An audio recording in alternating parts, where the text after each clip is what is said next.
KASUKABE, Japan. The cavernous underground cisterns here north of Tokyo could hold the Statue of Liberty, a scale that underscores the site's immense task protecting the world's most populous metropolis from flooding. Linked by tunnels that divert water away from the region's most vulnerable floodplains, the $2 billion underground anti-flood system, completed in 2006, is an extraordinary example of the defenses that global cities are readying as they face an era of extreme weather brought on by climate change. In the United States, towns and cities battered by a string of devastating hurricanes are just starting to come to terms with what it could take to bolster their storm protections. Houston city officials have pleaded for state and federal funds to help build a new $400 million reservoir that could keep storm water from inundating downstream neighborhoods. "We're preparing for flooding beyond anything we've seen," said Kuniharu Abe, who heads up the underground site. "Until now, at least, we've been successful." Kuniharu Abe, head of the underground system designed to protect Tokyo from flooding, in KASUKABE. Kentaro Takahashi for The New York Times. But even in Tokyo, the onset of more frequent and intense storms has forced officials to question whether the region's protections are strong enough, a concern that has become more urgent as this city prepares to host the 2020 Olympic Games. Across Japan, rainfall measuring more than 2 inches an hour has increased by 30% over the past 3 decades, the Japan Meteorological Agency estimates. The frequency of rainfall of over 3 inches an hour has jumped 70%.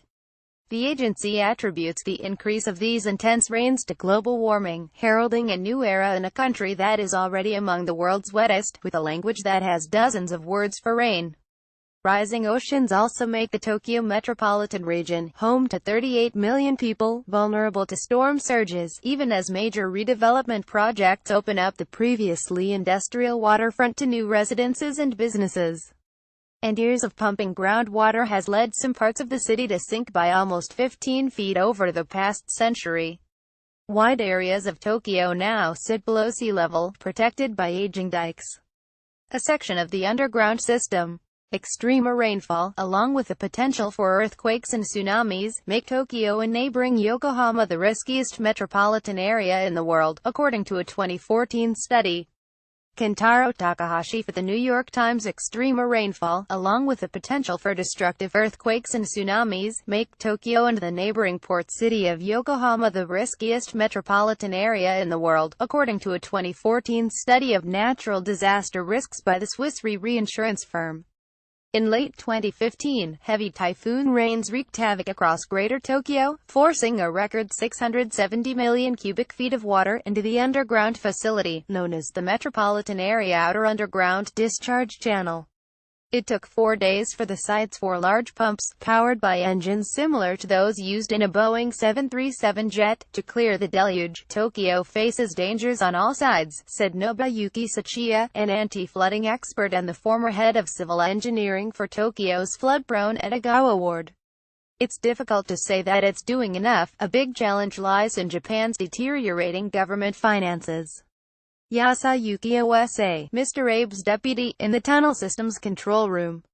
Kentaro Takahashi for The New York Times. In late 2015, typhoon rains forced a record 670 million cubic feet of into the underground tunnels.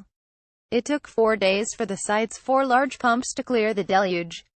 Kentaro Takahashi for The New York Times. Work began on the facility here in KASUKABE in the early 1990s, at a time when Japan was pouring funds and concrete into huge public works projects.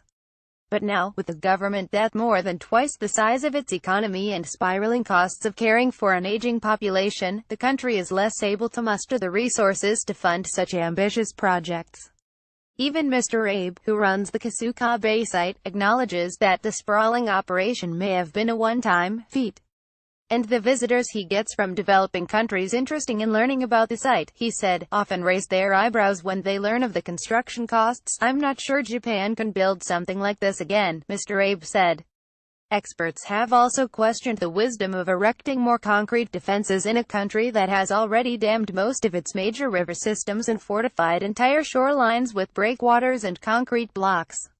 Some of these protections, they say, only encourage development in regions that could still be vulnerable to future flooding.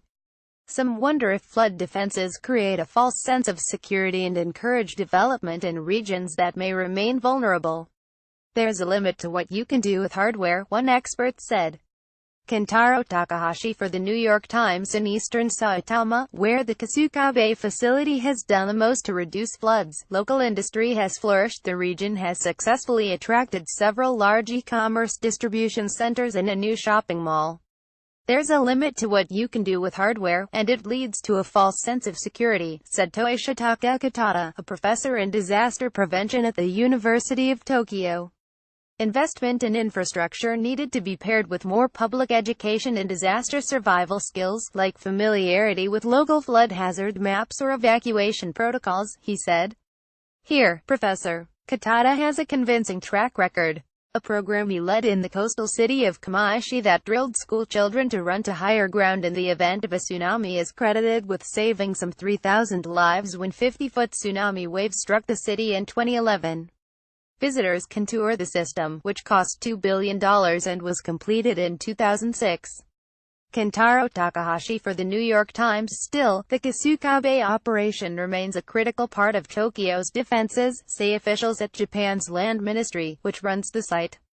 5 vertical, underground cisterns, almost 250 feet deep, take in storm water from 4 rivers north of Tokyo. A series of tunnels connect the cisterns to a vast tank, larger than a soccer field, with ceilings held up by 60-foot pillars that give the space a temple-like feel. From that tank, industrial pumps discharge the floodwater at a controlled pace into the Edo River, a larger river system that flushes the water into Tokyo Bay. Between floods, site managers run tours of the facility, inviting members of the public to walk on the floor of the vast tank and to peer into the murky cisterns. This is another important role, said Mr. Abe's deputy, Yasuyuki Osa, after a recent tour, to get people to think about the danger of floods, and how we can adapt. Follow @NightClimate on Twitter.